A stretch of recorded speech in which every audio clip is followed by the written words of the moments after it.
Khumlung খেরেংবার সিএসসিতে ১৫০ LPM oxygen generation প্ল্যান্টের ভিত্তি প্রস্তর স্থাপন হলো আজ। খেরেংবার সিএসসিতে নির্মিত হতে চলা অক্সিজেন প্ল্যান্টের জায়গা পরিদর্শন করেন মুখ্যমন্ত্রী বিপ্লব কুমার দেব। পাশাপাশি এদিন এডিসির নবনির্বাচিত প্রশাসনের সঙ্গেও বৈঠক অনুষ্ঠিত হয়। এডিসির নবনির্বাচিত প্রতিনিধিরা ছাড়াও এডিসি ও স্থানীয় প্রশাসনের আধিকারিকরাও বৈঠকে উপস্থিত ছিলেন। তাদের সঙ্গে সৌজন্য বিনিময় হয় মুখ্যমন্ত্রী। তিনি জানান, প্রধানমন্ত্রী নরেন্দ্র মোদীজির রাজ্যের ৮ জেলায় ৮টি অক্সিজেন প্ল্যান্ট নির্মাণের অনুমতি দিয়েছেন। আরও ১৮টি প্ল্যান্টের জন্য অনুমতি চাওয়া হয়েছে কেন্দ্রের কাছে, কারণ কোভিডে চিকিৎসার অক্সিজেন অত্যন্ত গুরুত্বপূর্ণ। কোভিড মোকাবিলায় রাজ্য সরকার কাজ করে চলেছে। ইতিমধ্যে রাজ্যের ১৬,২৭,০০০ মানুষের টিকাকরণ হয়েছে। ত্রিপুরা এই মুহূর্তে টিকাকরণে দেশের শীর্ষে রয়েছে বলেও এদিন জানান মুখ্যমন্ত্রী। খুমলুং খেরেংবার হাসপাতালের পরিকাঠামো উন্নয়নের জন্য ২৮ কোটি টাকা রাজ্য সরকারের কাছে চাওয়া হয়েছিল।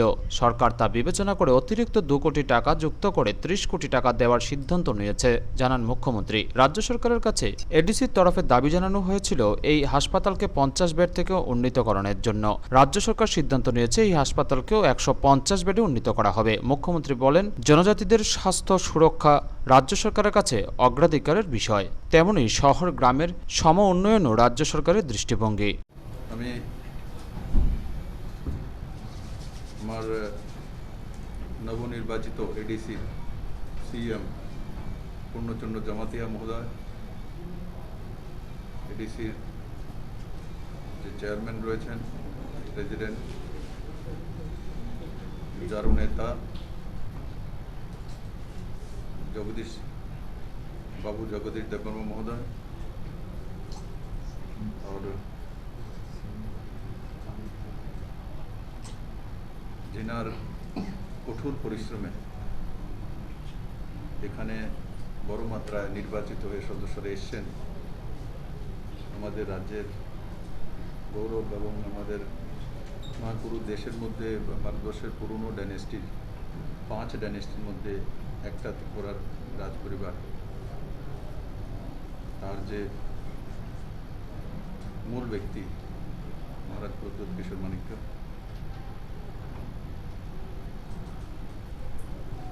तार संगे संगे कमल कलई महोदय जिनि स्वास्थ्य विभाग एखाने देखे थाकेन এবং অন্যান্য যে চিফ এক্সিকিউটিভ আমাদের সঙ্গে রয়েছে, আমি সবাইকে সাধুবাদ জানাই এবং ধন্যবাদও জানাই যে আপনারা আমাকে এডিসিতে এই প্রথমবার কোনো অফিসিয়াল মিটিং আমি এসেছি। মুখ্যমন্ত্রী হওয়ার পর এডিসিতে কোনোদিন অফিসিয়াল মিটিং আমি আসিনি বা আসার সুযোগ হয়নি। প্রথমেই আমি সবাইকে বলবো, এই কোভিড পরিস্থিতিতে নিজের পরিবার এবং নিজেকে সাবধানে রাখা, যেই বিধিনিষেধগুলো আছে সেগুলো মেনে চলা,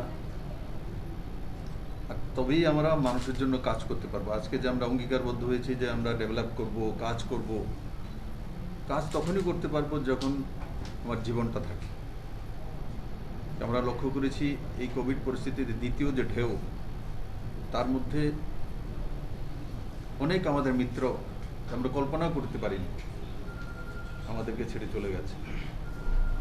তো সেই জায়গাটা সাবধানতার সঙ্গে থাকা, আর ভ্যাকসিন যেটা ভারত সরকারের মাধ্যমে ত্রিপুরাতে আসছে, যে বিধিনিষেধ নিয়মগুলো আছে সেই নিয়মগুলো মেনে যত বেশি পারা যায় ভ্যাকসিনেশন করিয়ে নেওয়া। আর আমি অত্যন্ত আনন্দের সঙ্গে সেটাও আপনাদের সামনে রাখতে চাই যে আমরা ত্রিপুরাতে 28% টোটাল পপুলেশনের ভ্যাকসিনেটেড করতে সক্ষম হয়েছি। প্রায় 16,27,000-এর কাছাকাছি ডোজ আমরা প্রথম এবং দ্বিতীয় ডোজে দিতে সক্ষম হয়েছি এবং ভারতবর্ষের মধ্যে প্রথম সারিতে ত্রিপুরা রয়েছে। তো সেটা যাতে আরও বেশি বড় মাত্রা করা যেতে পারে সেটার একটা পদক্ষেপ আজকে অনিমেষবাবু এখানে তুলেছিলেন স্বাস্থ্য দপ্তরের প্রিন্সিপাল সেক্রেটারিকে, যে এখানে যাতে রেজিস্ট্রেশন করে 18 to 44 এইজের মধ্যে যারা রয়েছেন করা যেতে পারে।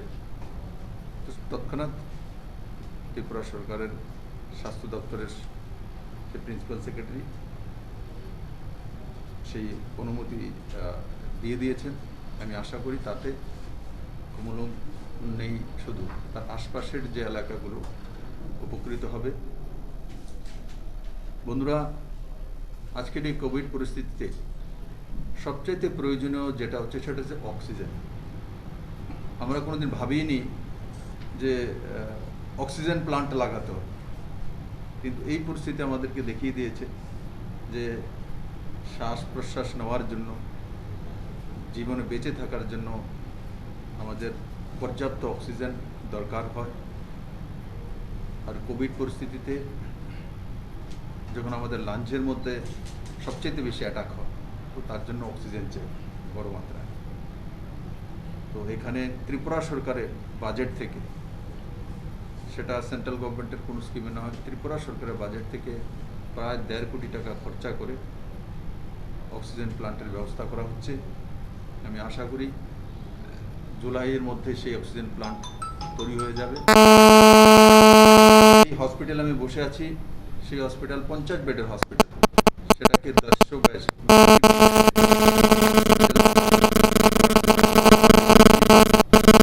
আমরা করবো এডিসির সমস্ত আমাদের সহযোগীদেরকে নিয়ে, কম সময়ের মধ্যে সেটা যাতে সম্পূর্ণ হতে পারে সেই ব্যবস্থা নিশ্চিত এডিসি প্রশাসন করবে। এটা আমার কমলকলের উপর ভরসা রয়েছে, এবং যিনি পিডব্লিউডি ডিপার্টমেন্ট এখানে দেখেন, চিত্তবাবু এখানে রয়েছেন। তো আপনারা সবাই মিলে সে কাজটা সময়ের মধ্যে করবেন, এটা আমার বিশ্বাস। আর তার সঙ্গে সঙ্গে এটা আমি জানাতে চাই আমার পত্রকার বন্ধুদের যে 150 বেডের হসপিটাল যদি জিবি, বিএম আর আগরতলা যে বড় হসপিটালগুলো ছেড়ে দিই, তো 3টি 150 বেডের হসপিটাল আছে, এটা নিয়ে 4টে হবে। আর সঙ্গে সঙ্গে আমাকে সিএম মহোদয়, পূর্ণচন্দ্র জমাতে মহোদয় পত্রাচার করেছেন যে এই হসপিটালের কিছু ইকুইপমেন্ট নেওয়ার জন্য আর সঙ্গে সঙ্গে ইনফ্রাস্ট্রাকচারাল ডেভেলপমেন্টের জন্য 28 কোটি টাকার একটা আমাকে প্রস্তাব পাঠিয়েছেন। আর আজকে আমি ঘোষণা করেছি ত্রিপুরা সরকারের পক্ষ থেকে এই 28 কোটি নয়, তার সঙ্গে আরও 2 কোটি টাকা বাড়িয়ে 30 কোটি টাকা দেওয়া হবে, কিন্তু সেগুলো যাতে সময়ের মধ্যে হয়ে যায়, যাতে মানুষ সেই পরিষেবাটা যেটা আগে ভুক্তভোগী ছিল সেটা যাতে আর না হয়। এডিসিতে একটা নতুন মানসিকতা নিয়ে, নতুন মন্ত্র নিয়ে আমরা কাজ করব। আর তাতে জনজাতিদের একটা লম্বা সময় পর্যন্ত যে একটা সেমি अंधकारमय जीवन ছিল তা থেকে সবাইকে বের করা। इम्पोर्टेंट चीज़ है कि कोरोना के टाइम हमें ये नहीं किसी के पहले प्रशासन के बारे में कुछ बोलना भी नहीं चाहिए, ठीक भी नहीं है। जब हमने चार्ज लिया इस काउंसिल का, तो मेरे संग मेरे सीएम, मेरे हेल्थ मिनिस्टर, हम लोग सब आए थे, और हमने देखा कि यहाँ में काफ़ी कठिनाई है। पिछले 3 साल से एक्सरे मशीन काम नहीं कर रहा है, यहाँ में ऑक्सीजन की का कोई सुविधा नहीं है, यहाँ में डॉक्टर्स बहुत कष्ट से काम कर रहे हैं, यहाँ में इंफ्रास्ट्रक्चर में हमारे विमेंस के लिए सेपरेट बाथरूम भी नहीं है। तो ये सब देखकर हमने 2 बार यहाँ में हम खुद आए थे, सबसे इंटरेक्शन किया। उसके बाद हमने एक प्रपोजल स्टेट गवर्नमेंट को दिया कि आप पूरे त्रिपुरा में ऑक्सीजन प्लांट्स लगा रहे हैं। कुमुलुंग में ये एक हॉस्पिटल है जिसमें एरिया सब है, बिल्डिंग्स हैं, लेकिन हमने मेंटेन नहीं किया है और हमने इसमें कोई पेशेंट्स के लिए कुछ प्रोवाइड नहीं किया। तो हमने ये दरख्वास्त स्वयं हम और हमारे सीएम, हमारे हेल्थ ये मुस्लिम, हम लोग जाकर सीएम से मिले और हमने उनको दरख्वास्त किया और स्टेट गवर्नमेंट ने रिस्पॉन्ड किया है। मैं नहीं बिलीव करता हूँ कि मुझे नेगेटिव राजनीति करनी चाहिए कोरोना के टाइम में। अगर हम कंस्ट्रक्टिव काम कर सकते हैं लोगों के हित के लिए तो मैं ज़रूर करूँगा। आने वाले दिन में यहाँ में और भी बहुत चीज़ हमको बनाना है। सब प्रेशर अगरतला में नहीं होना चाहिए। कोई भी मरीज़ बीमार हो उनको हमेशा अगरतला जाने का दरकार नहीं होना चाहिए। हमें अपने ही एरिया में उनको भी एक उम्मीद का एक मौका देना चाहिए। और मुझे लगता है कि अगर हमने इससे काम किया तो हेल्थ केयर एक बहुत इम्पोर्टेंट इशू है, हम इसको मिलकर ठीक कर सकते हैं। ब्यूरो रिपोर्ट, খবর ত্রিপুরা। মহাকরণে রাজ্যের আইন ও শিক্ষামন্ত্রী রতনলাল নাথ এক সাংবাদিক সম্মেলন করেন। সাংবাদিক সম্মেলনে রাজ্যের 3টি স্কুলকে ইংরেজি মাধ্যমে স্কুলে উন্নত করার ঘোষণা করেন, যার মধ্যে অন্যকোটি জেলায় একটি, পশ্চিম জেলায় একটি এবং বিলুনিয়ায় একটি। রাজ্যের বিরোধীদের এক বেসরকারীকরণের প্রতিবাদে তিনি উল্লেখ করে বিগত দিনের বেশ কিছু চিকিৎসা পরিষেবা কেন্দ্র এবং হোটেল ছিল বেসরকারি খাতে। তাছাড়া বিরোধীদের অপর এক প্রশ্নের উত্তরে বলেন রাজ্যের আইনের শাসন নিয়ে তিনি কিছু তথ্য তুলে ধরেন, যা বিগত দিনের তুলনায় তথ্য দিয়ে বুঝিয়ে দেন। আরো 3টে স্কুল, উনকোটি, ওয়েস্ট ত্রিপুরা এবং সাউথ ত্রিপুরা, আরো 3টে স্কুলকে আমরা ইংলিশ মিডিয়াম, বেঙ্গলি মিডিয়াম থেকে ইংলিশ মিডিয়ামে রূপান্তরিত করেছি। একটা হলো উনকোটির রামকৃষ্ণ, দীর্ঘদিনের দাবি ওখানকার মানুষের, বহু আগের থেকে।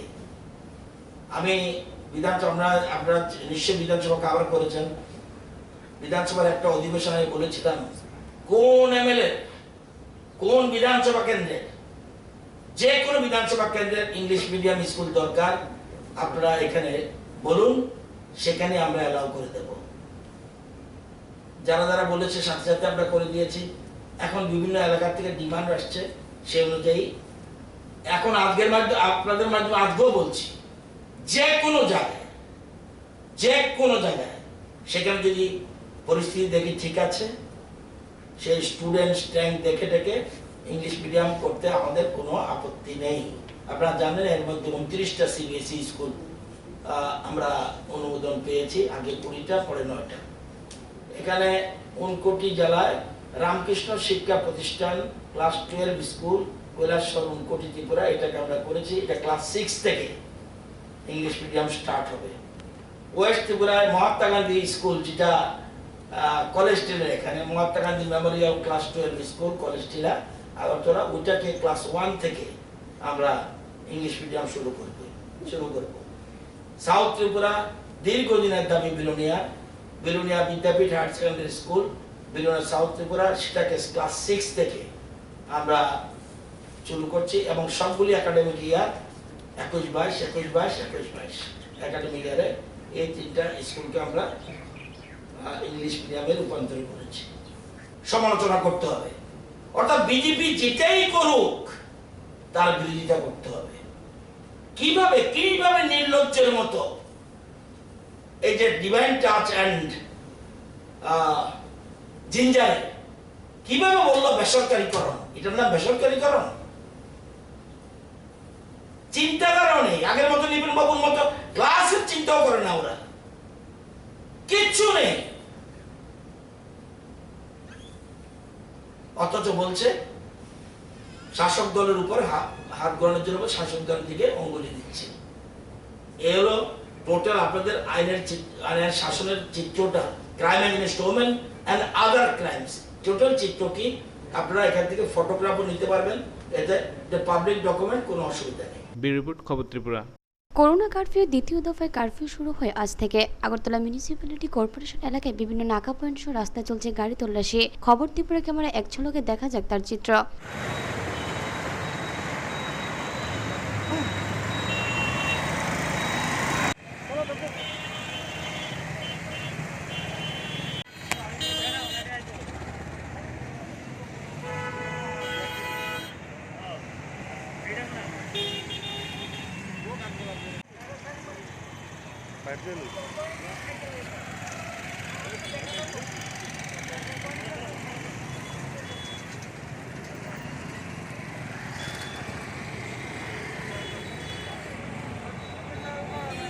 আজকে অন্য দিনের তুলনায় আজকে থেকে স্টার্ট একটু কড়াকড়ি হয়েছে, কারণ এসেন্সিয়াল সার্ভিস ছাড়া আর অন্য কোনো গাড়িকে ভিতরে ঢুকাতে যাবে না। যারা emergency, medical, fire service, health,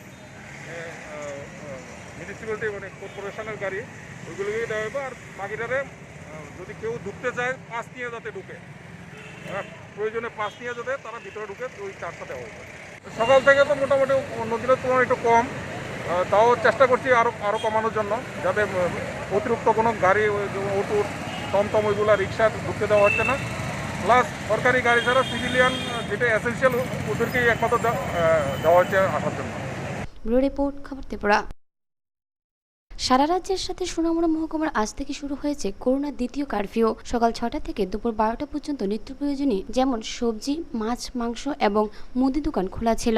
খবর ত্রিপুরা ক্যামেরায় রাজ্যের দ্বিতীয় করোনা কারফিউর প্রথম দিনে সোনামুড়া চিত্র তুলে ধরা হলো।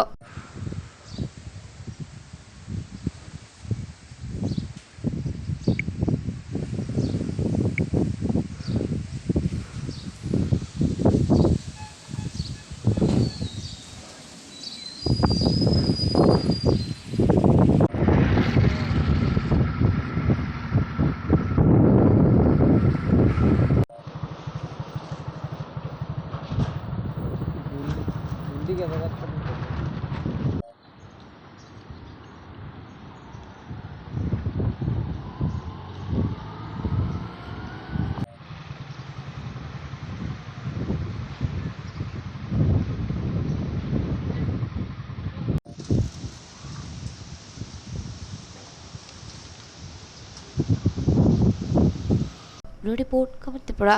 রাজ্য জুড়ে চলছে করোনা অতিমারি দ্বিতীয় ঢেউ। তার জন্য রাজ্য জুড়ে শুরু হয়েছে দুপুর 12টা থেকে করোনা কারফিউ। তারই লক্ষ্য আজ খোয়াই মহকুমার প্রাণকেন্দ্রে সুভাষ পার্ক বাজার এবং মহকুমার অন্যান্য বাজারগুলিতে যে ব্যবসায়ীরা নির্দিষ্ট সময় মোতাবেক দোকান বন্ধ করেননি, পাশাপাশি যে সকল নাগরিক কোন সরকারি বিধিনিষেধ অমান্য করে বেলা 12টার পর বাজারে বেরিয়েছিলেন তাদেরকে বুঝিয়ে বাড়িতে চলে যাওয়ার জন্য বলেন খোয়াইয়ের এসডিপিও রাজীব সূত্রধর। তার পাশাপাশি মহকুমার অন্যান্য বাজারগুলিতে হানা দেন তিনি। আগামী দিনে বলেন যারা এই নির্দেশ অমান্য করবে তাদের বিরুদ্ধে আইনি কঠোর পদক্ষেপ নেওয়া হবে। টোটাল একটা কারফিউ আমরা ইমপ্লিমেন্ট করতে যেতেছি অ্যাজ পার গভর্নমেন্ট অর্ডার। তো অ্যাকর্ডিংলি আমরা ওই ইমপ্লিমেন্ট করানোর লেগে রাস্তায় আসছি। তো যেটুকু অবজার্ভ করা গেছে পাবলিক আর বাদ করে দেওয়া এবং তারা খুব ভালোভাবে আর যে সমস্ত ছোটোখাটো গাড়িগুলো এগুলি ইমার্জেন্সি বেসিস আমরা প্রত্যেকটা গাড়ি তারা করার কাছে জিজ্ঞাসাবাদ করতেছি। তারা আইডি কার্ড ইমার্জেন্সি নিডগুলি চেক করতেছি, চেক করার পরেই অ্যালাউ করতেছি। আর যারা ভায়োলেট করতেছি তার এগেইনস্টে একটা লিগ্যাল প্রভিশন আমরা অ্যাকশন নিতেছি। রিপোর্ট খবর ত্রিপুরা। দীর্ঘদিন ধরে শান্তিরবাজার বিদ্যুৎ দপ্তর সঠিকভাবে গ্রাহকদের পরিষেবা না দেওয়ার ফলে শান্তিরবাজার মহকুমার অন্তর্গত বীরচন্দ্র মনু, রাজাপুর, পতিছড়ি, লালমিয়া, দেবীপুর, চাকমা, মনু, হলিস্কো, মধ্যটিলা, চাকমা, কাঠালিয়া সহ বিস্তীর্ণ এলাকা জুড়ে বিদ্যুতের দৃষ্টিহীনতার সমস্যা নাজেহাল সাধারণ মানুষ। বিদ্যুতের সমস্যার ফলে এলাকা জুড়ে তৈরি হয়েছে জল সংকট, নষ্ট হচ্ছে পানীয় জল দপ্তরের বহু পাম্প মেশিন। এলাকার মানুষের অভিযোগ দেখা যাচ্ছে শান্তিরবাজার বিদ্যুৎ দপ্তরের গভীর নিদ্রা আচ্ছন্ন। অভিযোগ সাধারণ গ্রাহক থেকে অধিক বিল নেওয়া সত্ত্বেও মিলছে না ঠিকভাবে বিদ্যুতের পরিষেবা, দিচ্ছে না কোনো সঠিকভাবে সদুত্তর। বারবার বিদ্যুৎ দপ্তরের ডিগ্রিধারীদের বাবু মশাইদের সমস্যার কথা জানিয়ে কোনো ধরনের সমস্যা নিরসনে এগিয়ে আসছেন না শান্তিরবাজার বিদ্যুৎ দপ্তররা। এর ফলে সমাধানের পথ না দেখে তখন সাধারণ মানুষ জীবনের ঝুঁকি নিয়ে বিদ্যুৎ লাইন লেগে থাকা বিভিন্ন গাছের ডাল কেটে সংস্কার নেমে পড়লেন মনু এডিসি ভিলেজের পঞ্চায়েত টিলার সাধারণ মানুষ। দিনের পর দিন শান্তিরবাজার বিদ্যুৎ দপ্তরে এ ধরনের গাহেলা মনোভাব জনমনে বাড়ছে সরকারের প্রতি ক্ষোভ। আগামী দিনে বিদ্যুৎ দপ্তরকে নিয়ে বৃহত্তর আন্দোলনের দিকে যাবে বলে ভাবছেন গ্রাহকরা।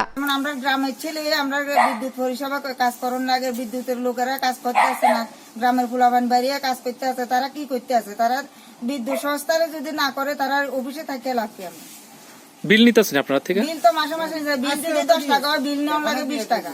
বিল তো মাসে মাসে ক্লিয়ার করার লাগে। বিল কি সঠিকভাবে নিচ্ছে না? সঠিকভাবে বিল আমি এখন 3 মাসে 4 মাসে বিল দিয়েছি, এখন 1950 টাকা 1950 টাকা বিল দিয়েছি। তারা জিজ্ঞাসা করছি যে আমরা এই বিলটা দিছি যে কত মাসে দিছি, কি আসে বিষয়।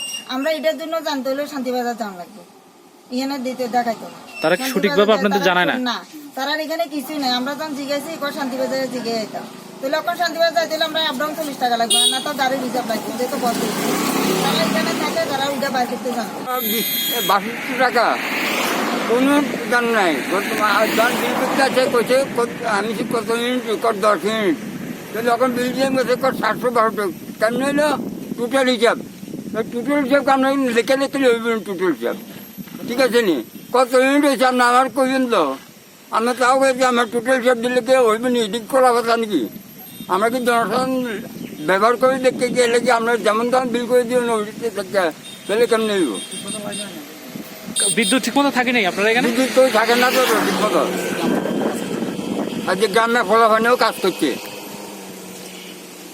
প্রত্যেক সময় কিভাবে চলে বিদ্যুৎ? প্রত্যেক সময় কি করবেন? বিদ্যুৎ দপ্তর দিয়ে এইভাবে পরিষেবা দিতে আছে বা পরিষেবা একদম আপনাদেরকে দিচ্ছে না ঠিক সঠিকভাবে, কি বলবেন? না কিছু দিতেছে না, দিচ্ছে না।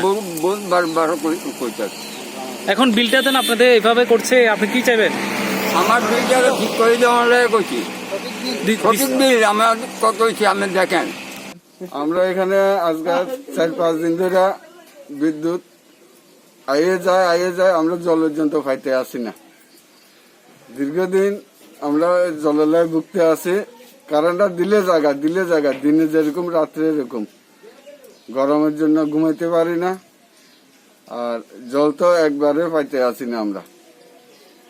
এই আর কি, আর জলটা যদি আমরা কারেন্টটা ঠিক করিয়া বিদ্যুৎ কোম্পানি যদি আমরা জলটা দেয়, তাহলে তো কারেন্টটা দিলে জলটা পাই, কোন রকম আমরা বাঁচতে পারি। আমরা তো সাপ্লাই ছাড়া আর কোনো উপায় নাই। রিপোর্ট খবর ত্রিপুরা। আজ থেকে রাজ্যের অভ্যন্তরে চলাচল বিভিন্ন ট্রেন বাতিল করল দপ্তর। মূলত কোভিড পরিস্থিতির কারণে আগরতলা সাব্রুম এবং আগরতলা ধর্মনগর যাত্রীবাহী সব ট্রেন আজ থেকে বাতিল হলো, যা বলবৎ থাকবে আগামী 6 জুন পর্যন্ত। করোনা পরিস্থিতির কারণে রাজ্যের এই মুহূর্তে করোনা কারফিউ মেয়াদ বাড়ানো হয়েছে। এই কারণেই রাজ্যের অভ্যন্তরে চলাচল সব ট্রেন বাতিল ঘোষণা করে গতকাল রাতেই নোটিফিকেশন জারি করে। ट्रेन का शेड्यूल जितनी भी लोकल ट्रेन जो इंटर स्टेट के अंदर में जो रेलवे की चल रही है त्रिपुरा स्टेट के अंदर में, सभी पैसेंजर ट्रेनें कैंसिल कर दी गई है। कितना दिन के लिए? 6 तारीख तक के लिए। और बाहर से जो ट्रेन आएगी वो सभी शेड्यूल ट्रेन टाइमिंग के अनुसार आएगी। जो शेड्यूल है उसी के अनुसार वो आएगी, उसमें कोई परिवर्तन नहीं है। मेरा सुझाव तो कोई जो भी ऊपर से आदेश आएगा वो पालन किया जाएगा। ব্যুরো রিপোর্ট, খবর ত্রিপুরা। 37টা ক্লাব কর্মকর্তাদের নিয়ে আজ শিবনগর মডার্ন ক্লাবে এক সভা করেন সদর মহকুমা শাসক অসীম সাহা। মূলত Agartala municipality corporation containment zone এলাকাসহ পৌর এলাকায় সচেতনতা এবং করোনা রোগীদের চিকিৎসা সংক্রান্ত সহায়তা, পারিবারিক খোঁজখবর নেওয়া থেকে সকল দায়িত্ব এবং নাগরিকদের সচেতন করতে কর্মকর্তাদের এই পরামর্শ দেন মহকুমা শাসক। পাশাপাশি করোনা রোগ সম্পর্কে মানুষের মধ্যে সাধারণ ধারণা দেন তিনি, যাতে মাস্ক সহ সামাজিক দূরত্ব বজায় থাকে, এমনকি শারীরিক কোনো উপসর্গ দেখা দিলে চিকিৎসকের পরামর্শ সহ কী করণীয় তা বিস্তারিত তুলে ধরেন। বাজারে আছেন এবং বাজারে যাওয়ার নমুনা শুনলে পরে আপনাদের হয়তোবা অবাক করবে যে বাড়ি থেকে লাল কুমড়ো ব্যাগে ঢুকিয়ে বাজারে যান, আবার ঘোরাঘুরি করে বাজার থেকে চলে আসেন, কারণ এটা হলো I card. Owner I card হচ্ছে বাজারে সবজি ব্যাগের ভিতরে আছে, দেখালে পরে বলবে সবজি কিনতে যাচ্ছি, নাহলে বেচতে যাচ্ছি। এটা কি কারণ? যদি আমরা সচেতন না হই তাহলে তো এটা সম্ভব নয়। পেশেন্ট যেতে পারবেন ডাক্তারের কাছে, ওষুধ কিনতে যেতে পারবেন প্রেসক্রিপশন দিয়ে, সেটাকে বাজেভাবে ব্যবহার করছেন।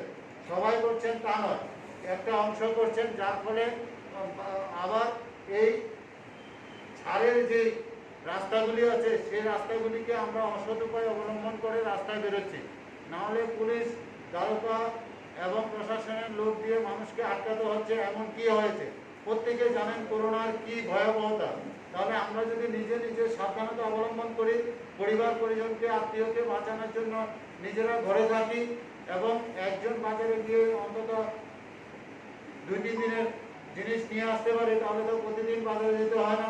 এবং আপনার বাজারে না গেলে যারা ব্যবসায়ী আছেন, নিত্য প্রয়োজনীয় জিনিস বিক্রি করেন, তারা আপনার পাড়ায় পাড়ায় ঘুরতে পারে। 2-4-10 দিনের অভাব, খুব একটা অভাব হয় না।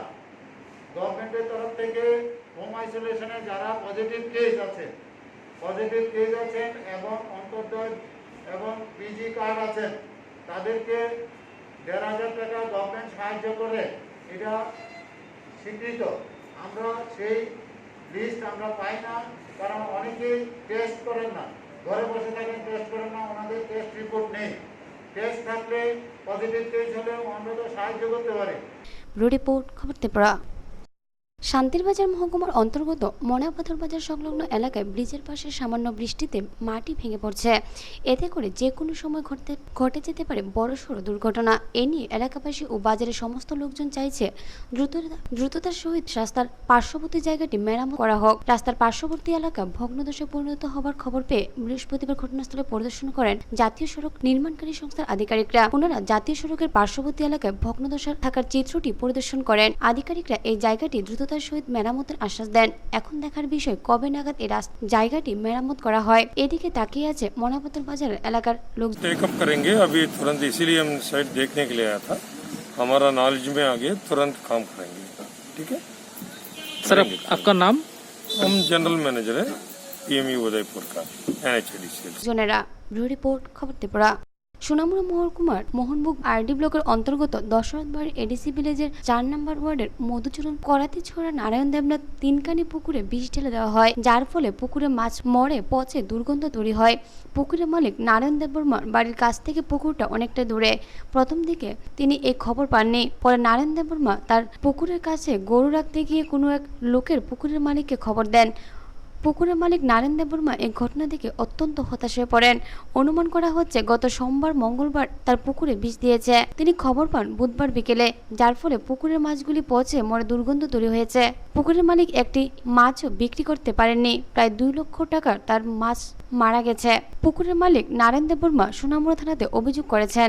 ওই দিন নারায়ণ দেববর্মা তীব্রামতাকে সরাসরি দায়ী করেন, কারণ গত সোমবার দশরথবাড়ি এডিসি ভিলেজে ক্ষমতা দখলকে কেন্দ্র করে পুকুরের মালিক নারায়ণ দেববর্মার ভাই তথা বিজেপি কার্যকর্তা দশরথ দেববর্মার বাড়ি আক্রমণ করে তীব্রামতার গুন্ডা বাহিনীরা, এবং যাওয়ার সময় তীব্রামতার গুন্ডা বাহিনীরা এই নারায়ণ দেববর্মাকে হুমকি দিয়ে যায় ভবিষ্যতে তারা পুকুরের মালিক নারায়ণ দেব কুমার বড় ক্ষতি করবে।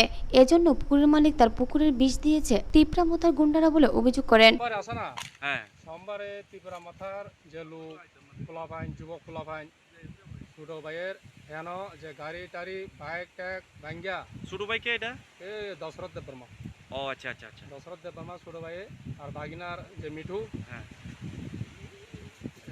যে তার বাইক টাইকটা ভাঙ্গিয়া। হ্যাঁ, এবার 50-60 জন লোক আছে, তারা তিওয়ান্দাল শুকনা ছড়া যে কলাক্ষেত লোক তাইয়া ভাঙচুর কইরা এরপরে গাড়ি টাড়ি ভাঙ্গিয়া গেছে গা তারা। পরের দিনে 2 দিন পরে 3 গাড়ি লিগ আসলো আমরা মধুচরণ থেকে, হ্যাঁ, বাড়ি থেকে একটু দূরে। আচ্ছা আচ্ছা। এখানে যে এক ব্যক্তি গরু চরের নাম মুসলিম কইল যে আপনারা লিগ যে মাছ মরে আছে আয়াসান দাদা। এরপর আমি যাই দেখলাম দুনিয়া মাছ, কাতলা মাছ, পার্পো মাছ, সবই মাছ পচে রয়েছে। এটি পাতলা তো ওইব 8 কেজি 9 কেজি, আর সিলভার কাপ আছে, বিকেম আছে, পার্পো মাছ আছে, প্রায় 1-2 লাখ টাকার মাছ বিক্রি করছিল। বছর বইলা দিন মাছ যে মাছটা দেখে আমরা দর্শন আর কি। এবারে আসার মাছ ঘটনাটা মানে কি করতে পারে ঘটনাটা? এই তো তীব্র মাথা গোলা ফাইনি তো এটি সময় কইছিল তোরা যে সাইয়া দিমা আমরা হুমকি দিয়ে গেছে, বাইক ট্যাক যে বাড়ি দিয়ে গেছে, তারাই যে সম্ভাবনা আমার।